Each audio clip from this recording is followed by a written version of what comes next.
Assalamu alaikum. Today I'm here with another classic board game review, and today I'll be telling you that why you should or should not play Turbo, a racing game from 1983, which is essentially a roll and move game but with slightly different mechanic of moving your opponents as well, somewhat similar to Downforce but in a more simplified way. So let me get closer to the table and show you how the game works. So this game is going to come with a spinner with two dials on it, and these just essentially replace two dice in the game, which you can use if you want. But what you will be doing is spinning these two spinners, and whatever the numbers come on it. So for example, on one of the spinners I have the number 4, and on the other spinner I have number 1, and that's how much I'm going to distribute for my car as well as one of the other cars on the track. So for example, if I was controlling the red car, I would of course want to move my car 4 spaces, 1 2 3 4, and then I have to move 1 space any other car. The ambulance is considered as neutral, so I can move the ambulance 1 space as well, and the ambulance is more of a hazard which I'm going to use to actually block other players from moving.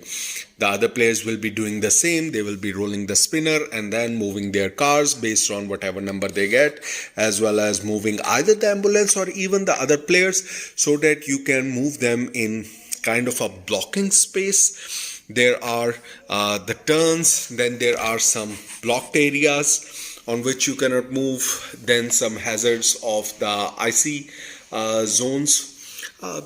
Very simple hazards are there, but essentially the game is going to be the same. There are some printed areas where their cars are going to already exist, and you have to consider that an existing car is there, so accordingly you have to maneuver around them.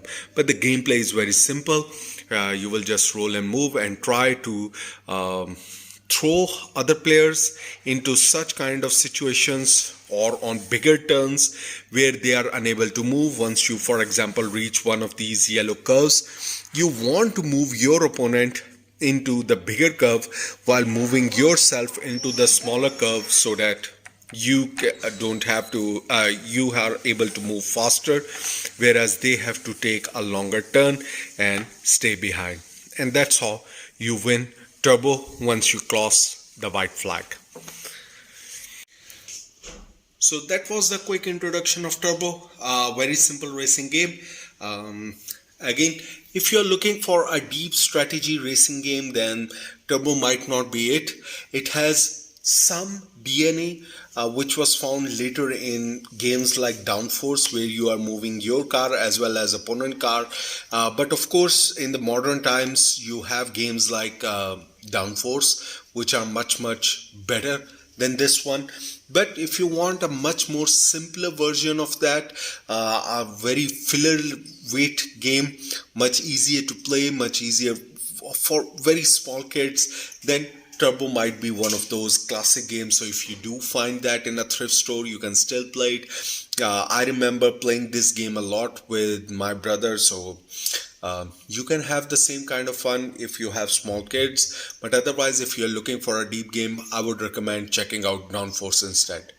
That's it for me. Happy gaming.